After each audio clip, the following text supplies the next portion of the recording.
that all 6 episodes of Hawkeye have released on Disney+, I decided it might be a good time to just review the entire show. And not like Loki and What If, where I say I'm going to review it and I don't review it. No, I'm actually going to review it. I promise, I will. This is going to be a full spoiler review of the show. I'm going to talk about a lot of the big things that happen in the show. So if you have not finished Hawkeye, or if you have not watched Hawkeye, you might want to do that before you watch this review, because I'm going to go over a lot of stuff. Then the last thing before I actually do start the review, I have individual reviews of most of the episodes. I'm pretty sure, is it episode 4 I didn't review? One of the episodes I didn't get a review out of. But besides that episode, I do have individual reviews for every episode of the show, so if you're looking for me to talk about just a single episode, go check that out. I will link the playlist in this video so you can go see that. But now, without further ado, let's actually hop into a legit review of Hawkeye. It's the most wonderful time. Yes, the most wonderful. This is too dangerous. Definitely not this one. You don't have to say definitely like that. Holy shit! There are arrows more dangerous than that one?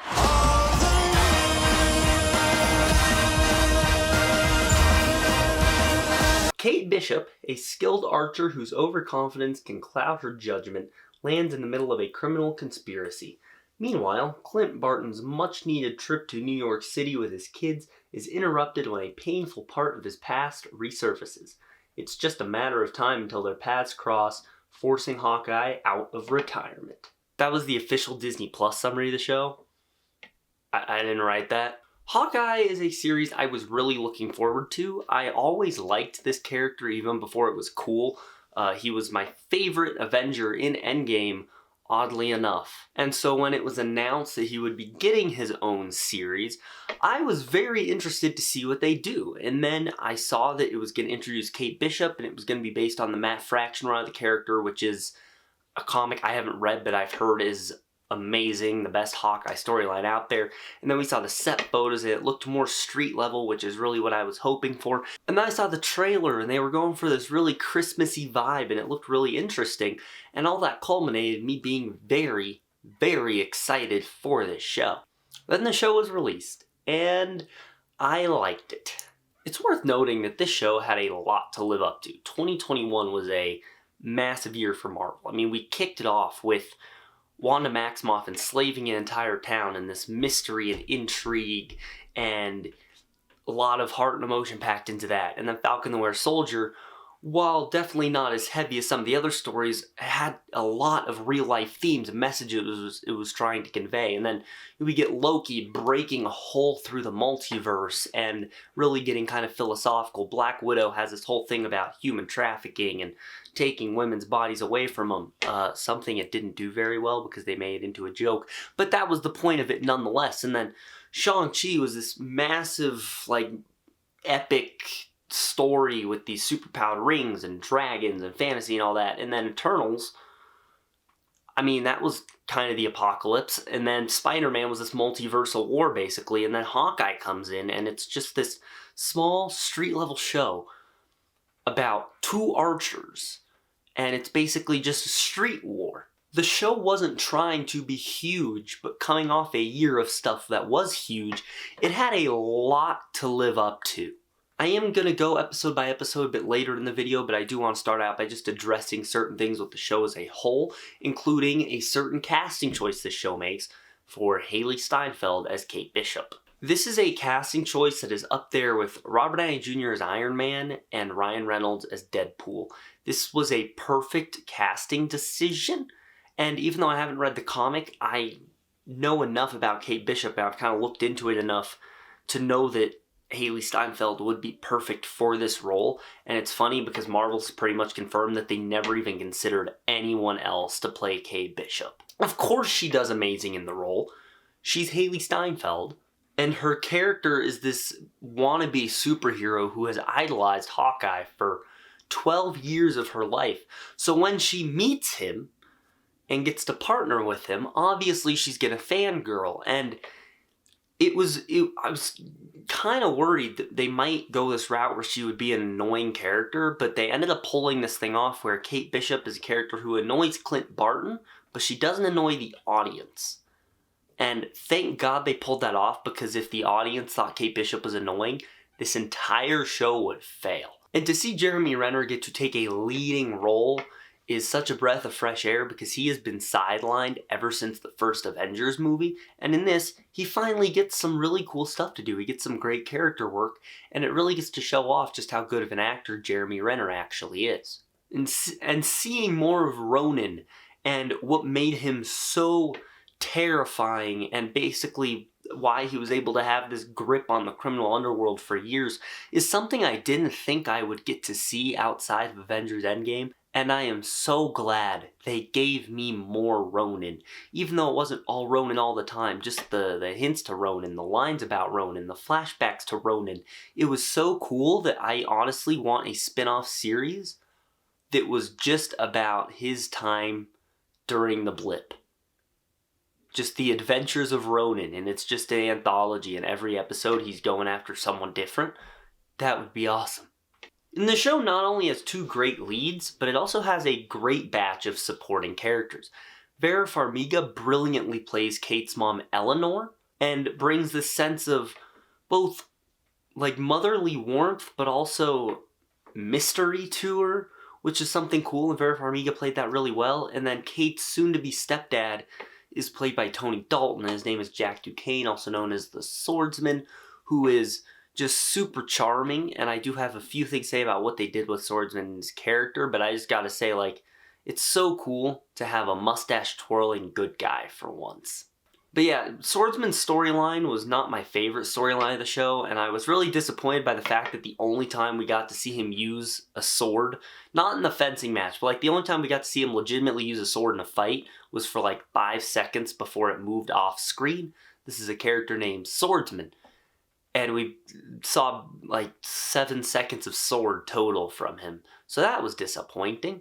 And Echo is also another character who's in this show, played wonderfully by Alaqua Cox. It is her first role, and she knocked it out of the park, and she's getting a spin-off show, which I'm interested to see how that goes, especially because I definitely think it's going to be a sequel to this show, and talk about some stuff with Kingpin, who we'll talk about here in a bit. And she's set up to be the main villain of the show, and she does have this kind of arc inside of it, going from hero to, I wouldn't say a full good guy by the end, but sowing the seeds for her to be a good guy later down the line. And I was worried that Echo would be a character who had like no personality, but they did actually make her a likable character, and I did enjoy her as a character, and that's why I say I am interested to see what they do going forward. I wouldn't say I'm super excited for the Echo show, but I am definitely interested to see what they do with this character from here on out. So it's always nice to have a new character I'm excited to see. And I think this show did that for a lot of people, because I know Kate, also another character I can't wait to see more of. So we'll talk about some more of that as we go here. And Yelena Belova is back from Black Widow. We're going to talk a bit more about Yelena when we actually get into going episode by episode, so I'm going to save most of my Yelena discussion, but I think she was even better here than she was in her movie. I mean, Black Widow really was her movie, honestly. But yeah, I think she's even better here, and it's just great to see Florence Pugh in this role, and I want more Yelena.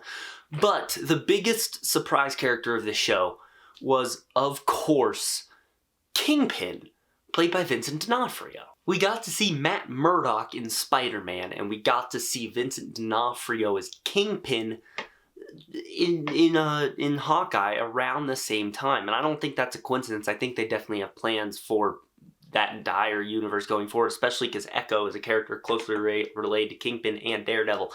Yeah, I don't believe for a second that Kingpin's actually dead. There is a comic run where Echo shoots him in the eyes and he gets an eye transplant, and then he's just back in business. I think that's the story they're going to go with. There's no way that Marvel would kill him off without having him interact with Daredevil or Spider-Man. That would be the stupidest thing they've done. That would make Ralph Bohner look like an intelligent decision. I do have one big issue with the show, and that's that I think it tries to juggle too many things and it doesn't pace them all correctly. There are a couple main plot lines and a lot of subplots and then a lot of different characters. And I think the episode or the show didn't pace those out, and it kind of waited until the last episode to wrap it all up. And you can kind of tell that they could have used either one more episode or ideally a bit better pacing. But I will say overall, I think this show is really well paced. I think it does better than what WandaVision or Falcon and the Winter Soldier did, where those are paced just like movies, where it's an intriguing setup, and then the second act where they have to knock out all the subplots and they have to do a lot of character work, but there's not as much entertaining stuff happening in the second act.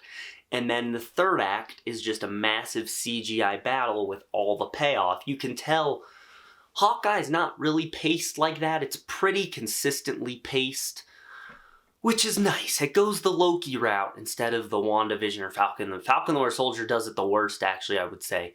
WandaVision at least has the intrigue to help boost it, but Falcon the Winter Soldier is very, very terribly paced. So let's talk about the story of Hawkeye for a sec. The story basically revolves around a group of people had kind of went to the Avengers headquarters wreckage and scooped up all these different trinkets, and they're selling them at an auction, one of which is the Ronin suit and the sword, and Kate Bishop ends up stealing that, and she does some crime fighting in it, and she gets caught on camera, and that basically makes people realize Ronin is back in New York. And that picks up the attention of the Tracksuit Mafia, who is led by Maya Lopez, Echo, and they want the Ronin for this little revenge mission Echo has. And what happens is that Clint, who was Ronin, realizes the danger having that suit possesses, and so he tries to go clear Kate's name and get her out of harm's way, and try to just get rid of the Ronin suit and destroy every trace of Ronin in the process.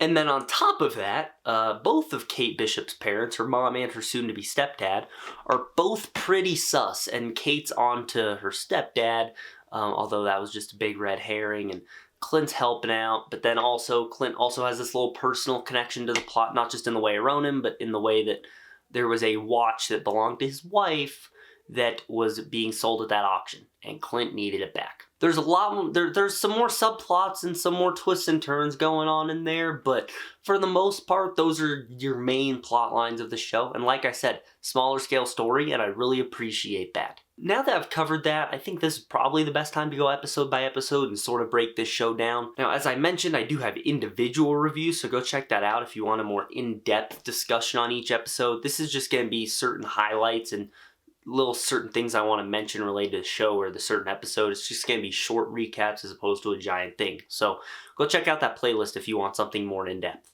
I, like most people, believe that the first 2 episodes of Hawkeye were good but not great. I was entertained by them as I am with the pilots of all the Marvel shows, just seeing something new and how they're juggling it. That's always really cool to see in an episodic format, so I'm always entertained by how these shows start. But yeah, I did not think these 2 episodes were amazing. I know there's a lot of people who said they were not hooked at all by the first 2. I'd say I was hooked, but yeah, I definitely see where people are coming from.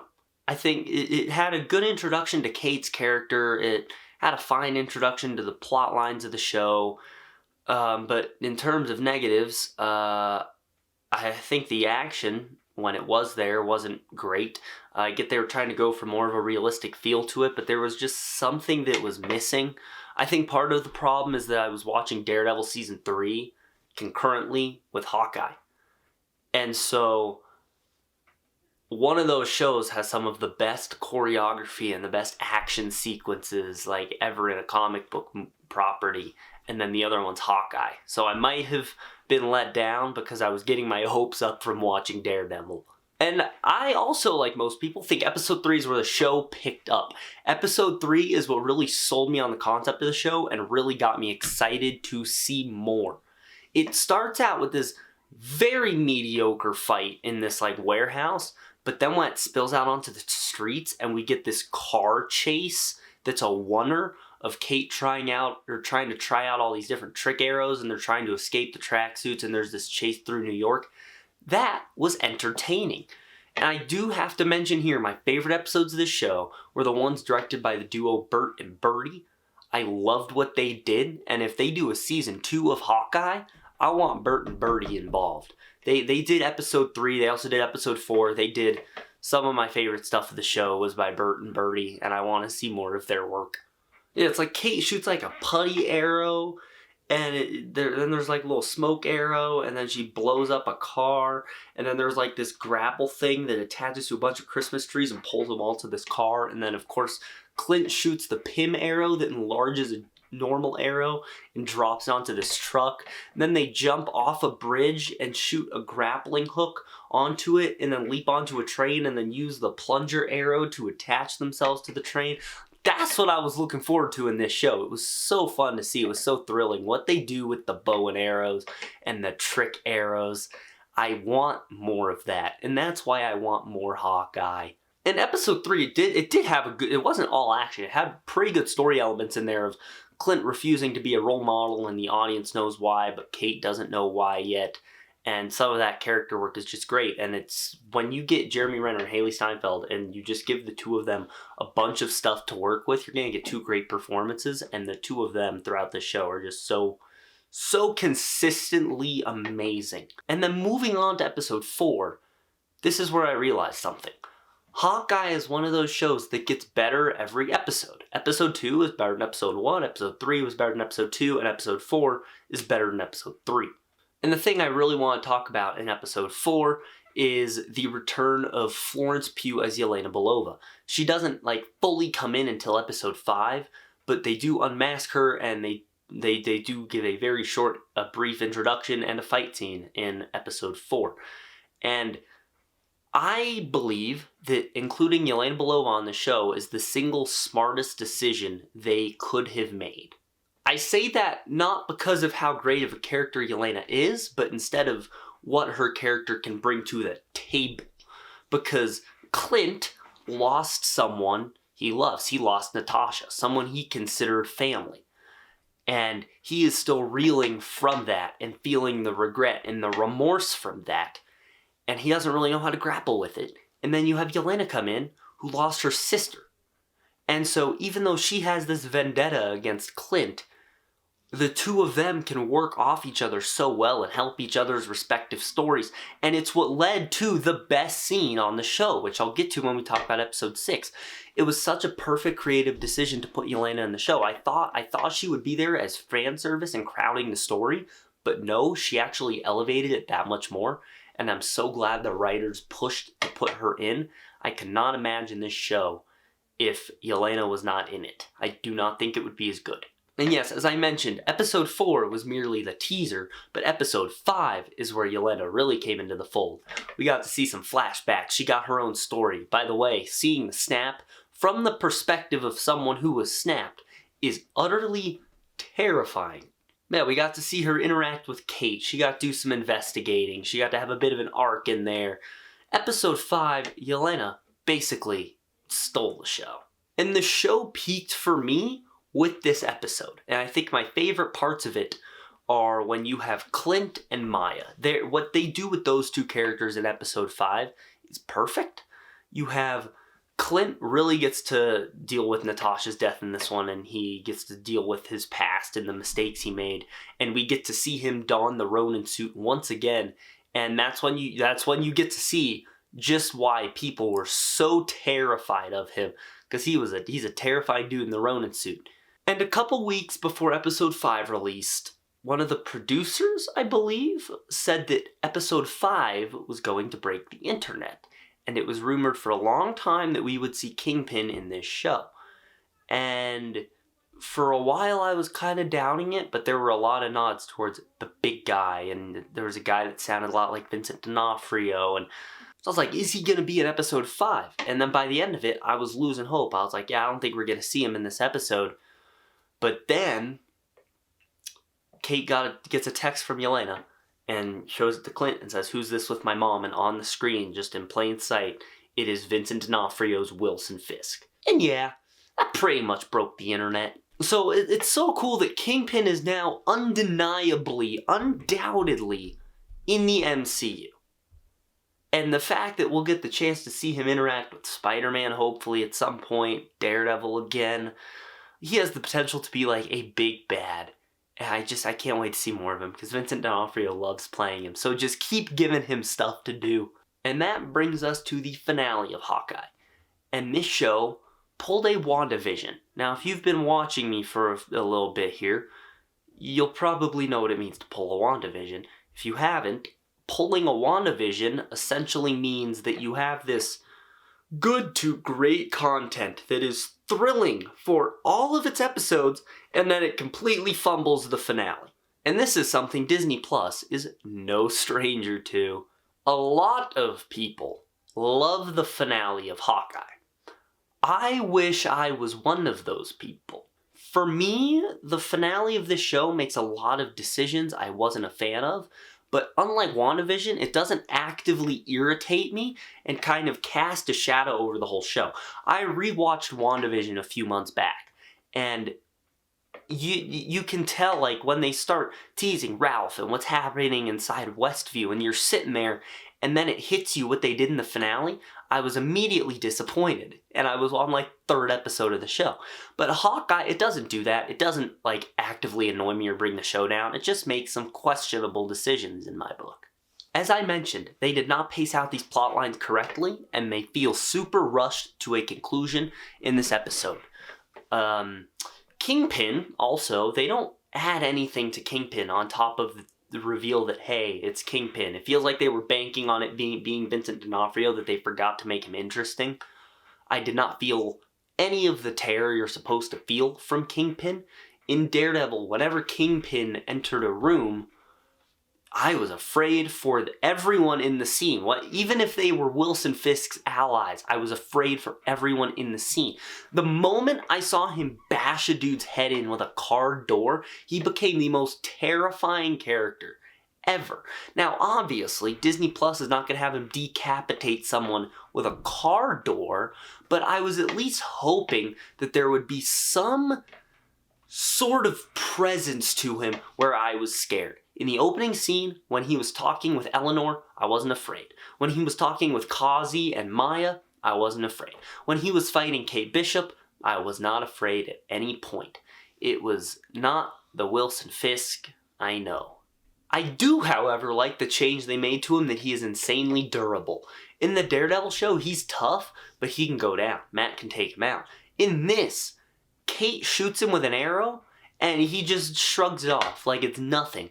And then he gets hit full speed by a car, thrown through a window, collides with a building, gets up, then has a fight with Kate Bishop, gets blown up, and then walks away just to get shot in the head. But we know he's not dead. He makes it through so much stuff in this, and I was so happy to see that they just made his character just this tank of a guy. Like, he's obviously not invincible, but he goes through a lot, and he just shrugs it all off. That, to me, is Kingpin also. He's supposed to be terrifying, and he's supposed to be really tough. They got half of it. Let's just hope they make him terrifying at some point. So yeah, there's a lot I didn't like, but there's also so much in this finale to love.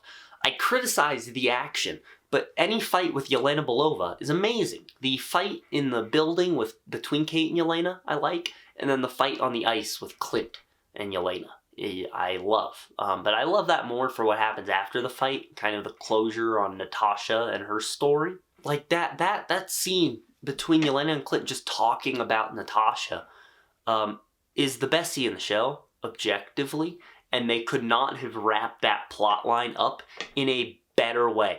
This show was a better send-off to Black Widow than her movie was. The ending at the Barton farm, when Clint brings Kate and Lucky the pizza dog to his house for Christmas, was a nice ending. And I like the touch that right after Clint says he has an idea for Kate's superhero name, it cuts to the Hawkeye title card, because obviously she also goes by Hawkeye.